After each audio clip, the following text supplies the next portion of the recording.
Hello students, KD the math tuber channel में आप सभी का एक बार फिर से स्वागत है। और आज हम चल रहे हैं नंबर सिस्टम के पार्ट नंबर 5 पर। तो चलिए, ट्रिक नंबर 27 आपके सामने है। इससे पहले के 4 पार्ट में हमने 26 ट्रिक की बात कर ली है। और अगर आपने वो वीडियो नहीं देखा है तो आप पहले एक बार वो चारों वीडियो देख लें, जिससे कि आपको संख्या प्रणाली यानी नंबर सिस्टम की फुल नॉलेज एक बार में क्लियर हो सके। तो चलते हैं ट्रिक नंबर 27।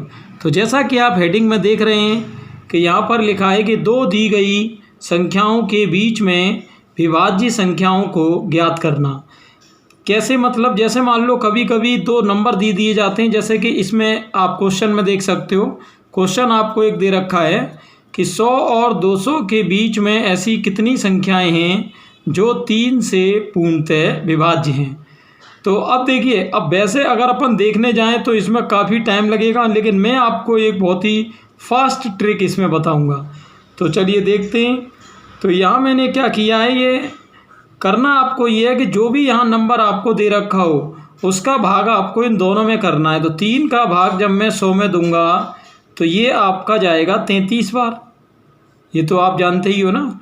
और अब अगर मैं 3 का भाग मान लो 200 में दूं तो आप देख सकते हैं कि ये जाएगा आपका 66 बार, यानी भागफल कितना आ रहा है, 66। तो 3 का भाग 100 में देने से तो भागफल आया 33, और 3 का भाग 200 में देने से भागफल आया 66। अब आपको करना कुछ नहीं है, इस भागफल में से आपको ये भागफल माइनस कर देना है। तो आप देख सकते हैं कि 66 में से अगर मैं 33 को माइनस करूं तो आपका आ गया 33, और ये रहा आपका आंसर। तो आपने देखा कि इस क्वेश्चन को आप बिल्कुल मौखिक भी कर सकते हो, बिल्कुल स्पीडी ट्रिक है। तो एक बार तो आपने देखा ये बिल्कुल ही इजी ट्रिक है। चलिए मैं इसका एक क्वेश्चन और रिवाइज करा देता हूँ आपको। तो यहाँ पर एक देखिए, मैंने क्वेश्चन और भी लिया है कि 24 और 643 के बीच में ऐसी कितनी संख्याएं हैं जो 7 से विभाज्य हैं। क्लियर। तो ट्रिक क्या थी अपनी, कि जो भी यहाँ संख्या दे रखी हो उसका भाग अपने को इन दोनों में देना है। तो यहाँ मैं 7 का जब 24 में भाग दूंगा तो आप जानते हो ये 3 बार जाएगा। और अगर मान लो 7 का भाग मैं यहाँ 643 में देता हूँ तो आप देख सकते हो ये आपका, और यहाँ आपका बचा 1 और ये हो गया 13, 7 1 जा 7। तो ये कुल मिला के आपका 91 आ गया। और यहाँ पर ये कितना था आपका 3। तो आपको करना ये है कि इसमें से इसे माइनस करना था। तो 91 में से आप 3 माइनस करोगे तो ये आपका हो गया 88। तो क्या मतलब हुआ, यानी 24 और 643 के बीच में 88 ऐसी संख्याएं होंगी जो किससे विभाज्य हो जाएं, 7 से। तो आप देख सकते हो बिल्कुल आसान है, करना कुछ नहीं, बस इसका भाग इन दोनों में देना है और जो भागफल आपको आए उन दोनों का आपको ये अंतर करना है। क्लियर। चलिए नेक्स्ट ट्रिक पर देख। तो स्टूडेंट्स, यहाँ पर एक स्टेटमेंट मैंने दिया है इसी ट्रिक में कि यदि अंतिम संख्या पूर्णतः विभाजित है तो प्राप्त आंसर में एक कम करके आंसर देना है।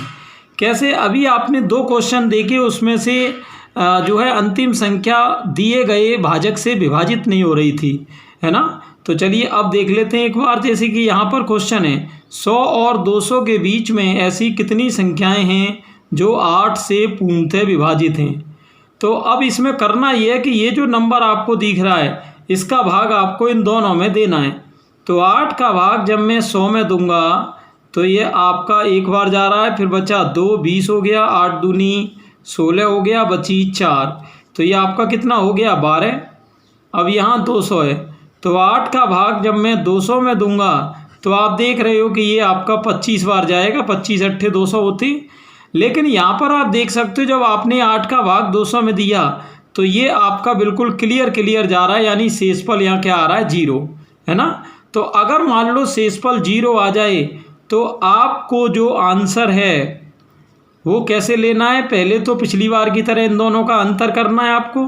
तो 12 और 25 का अंतर कितना हुआ, 13, और इसमें से एक कम कर देंगे तो आपका फाइनल आंसर होगा 12। यानी क्वेश्चन का मतलब क्या हुआ कि 100 और 200 के बीच में ऐसी कितनी संख्याएं हैं जो 8 से पूर्णतः विभाज्य हैं। तो ऐसी संख्याएं कितनी हुई, 12।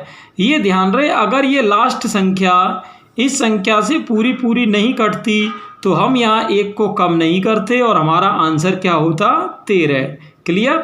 चलिए इसी ट्रिक का मैं एक आपको और बता देता हूँ। तो स्टूडेंट्स अगला क्वेश्चन है कि 500 और 1000 के बीच में ऐसी कितनी संख्याएं हैं जो 4, 5, 6 से पूर्णतः विभाज्य हैं। देखिए अब की बार हम एक एक संख्या का कर रहे थे और अब की बार ये संख्याएं कितनी आ गई 3 आ गई। ऐसे क्वेश्चन में आपको करना क्या है कि जो भी संख्याएं आपको दी जाएं उनका आपको पहले एलसीएम लेना है। तो ये 2 से आप काटेंगे तो 2 दूनी 4 हो गया और ये 2 से आपका 3 बार, फिर 2 से ये 1 बार हो गया और ये 3 बार, फिर आप 3 से करेंगे तो आपका ये 5 तो हो जाएगा नहीं, 3 एकम 3 हो जाएगा। अब किससे कर दें 5 से, तो ये 5 एकम 5। तो आप देख सकते हो 2 दूनी 4 का 3 में 12, 12 पंजे 60, यानी वो संख्या कौन सी हो गई आपकी 60। अब आपको करना ये है कि इसी 60 का भाग में पहले तो 500 में दूंगा और भागफल देखूंगा, फिर इसी 60 का भाग में 1000 में देके फिर आंसर देखूंगा। तो चलिए भाग देकर देखते हैं। तो 60 का भाग इसमें 500 में देंगे तो कितनी बार जाएगा 8 बार। तो ये आपका हो जाएगा यहाँ पर 480 और शेषफल आ रहा है 20। 60 का भाग इसमें दे रहे हैं तो 60 से पहले 1 बार जा रहा है, बचे 40, 400 हो गया। फिर 6 बार जा रहा है तो 60 का 6 में देंगे 360, फिर बचा 40। अब आप देख सकते हो यहाँ भागफल आया 16 और यहाँ भागफल आया 8। तो अपने को करना ये कि इन दोनों भागफलों का आपको करना है अंतर। तो ये 16 में से जैसे ही मैं 8 माइनस करूँगा तो ये अंतर आपका कितना आएगा 8 और ये आपका हो गया फाइनल आंसर। यहाँ ये ध्यान रहे इस क्वेश्चन में 1 कम करने की ज़रूरत नहीं है। क्यों? क्योंकि आप देख सकते हो कि यहाँ मैंने क्या किया है कि 60 का जब मैंने 1000 में दिया तो ये पूरा पूरा नहीं कटा, यहाँ शेषफल बच गया। अगर लास्ट संख्या पूरी पूरी कट जाए तभी आपको यहाँ 1 कम करना है, वरना जो भी अंतर आए वही आपका आंसर होगा। तो बिल्कुल ही स्पीडी ट्रिक है। चलते नेक्स्ट ट्रिक में। तो यहाँ स्टूडेंट्स अगली ट्रिक में चलने से पहले एक क्वेश्चन देख लेते हैं। एसएससी 2018 का क्वेश्चन है। तो ये क्या कह रहा है कि 200 और 600 के बीच में ऐसी कितनी संख्याएं हैं जो 2, 3 और 4 से पूर्णतः विभाज्य हैं। तो चलिए देख लेते हैं इसमें। तो मैंने पिछली बार क्या बताया था कि यहाँ जो भी नंबर हैं आपको पहले उनका एलसीएम लेना है। तो चलिए 2, 3, 4 का एलसीएम लेंगे। किससे अपन काट दें 2 से, तो ये आपका हो रहा है 2 बन जा 2 और ये 2 2 जा 4 और फिर आप 2 से करेंगे तो ये आपका 2 बन जा 2, फिर 3 से करेंगे तो 3 बन जा 3। तो ये 2 का 2 में 4, 4 का 3 में हो गया 12। अब यहाँ जो नंबर आती है उसका करते क्या है, उसका भाग देते हैं इन दोनों में। तो 12 का पहले तो मैं चलिए इधर 200 में दूंगा तो ये आपका 12 का 1 बार जा रहा है, बची 8, 80 हो गया यहाँ पर। और ये 12 का 6 बार जाएगा और शेषफल जो बच जाएगा उसको आप लिखे रहने दें। आपको सिर्फ मतलब किससे है, भागफल से। अब इसी 12 का भाग अपने को इस संख्या में करना है। ठीक है, ये संख्या कौन सी 600।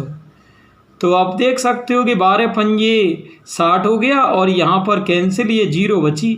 तो ये आपकी पूरी पूरी कैंसिल हो चुकी है।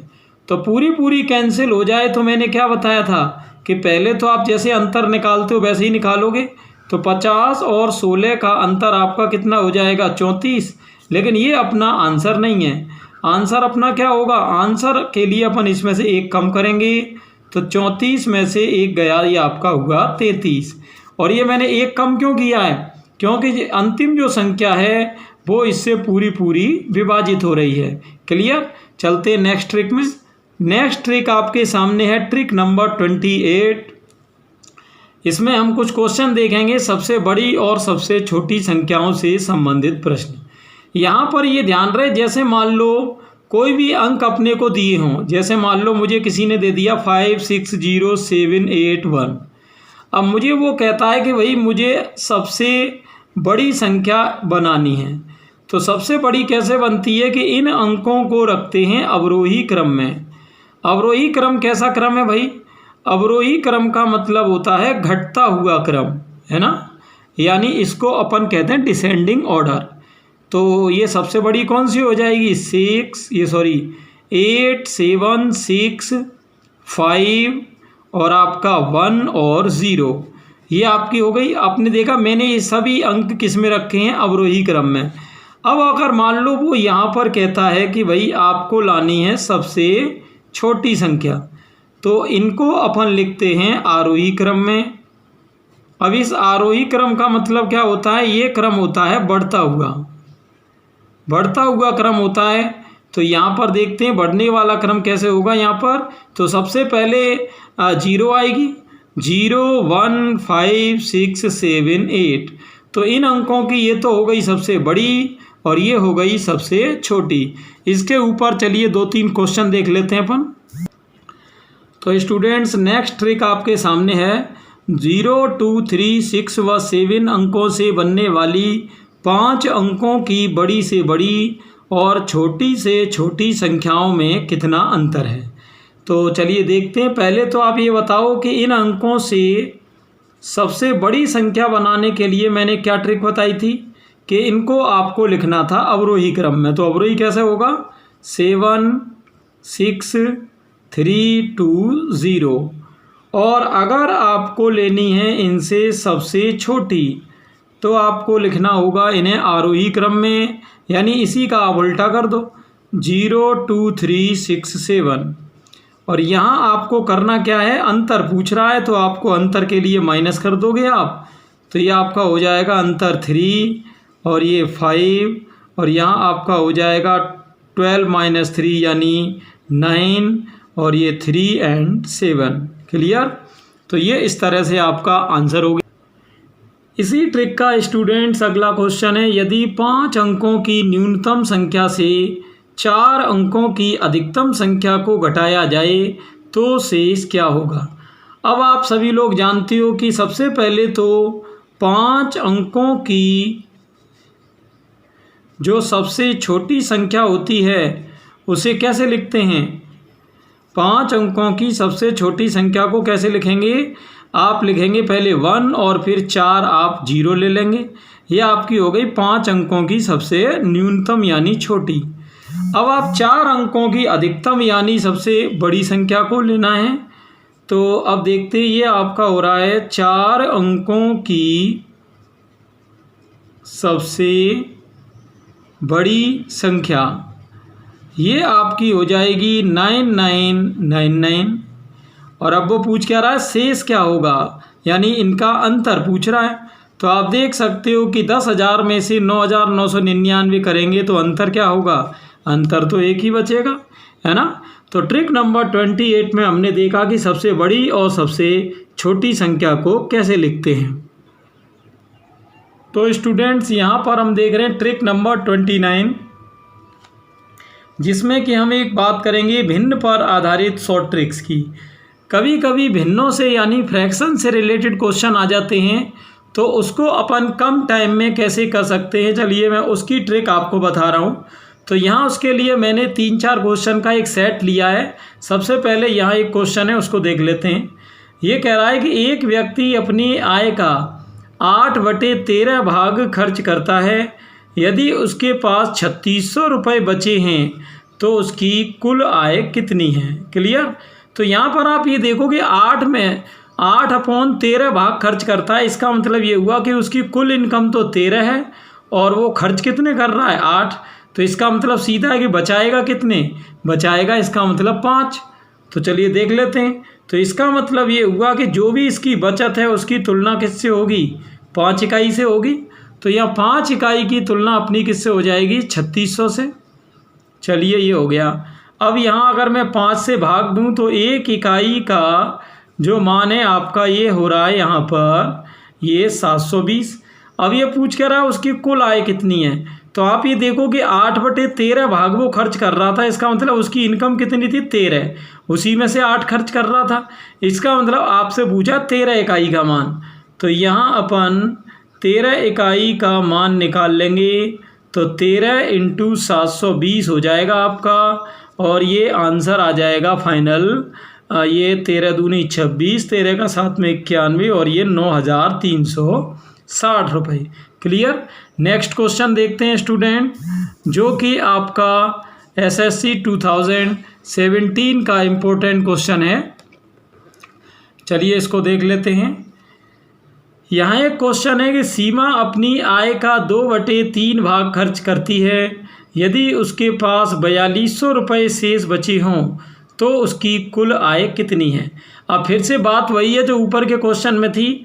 आप ये देखो कि वो 2/3 भाग खर्च कर रही है, इसका मतलब उसकी कुल इनकम 3 है, जबकि खर्च कितना कर रही है 2।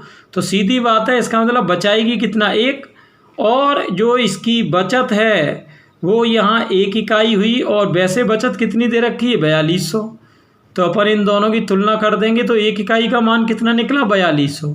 अब ये कह रहा है कि उसकी कुल आय कितनी है। तो कुल आय कितनी है, इसका मतलब ये हुआ कि अपने से वो पूछ रहा है, ये 3 इकाई का मान पूछ रहा है।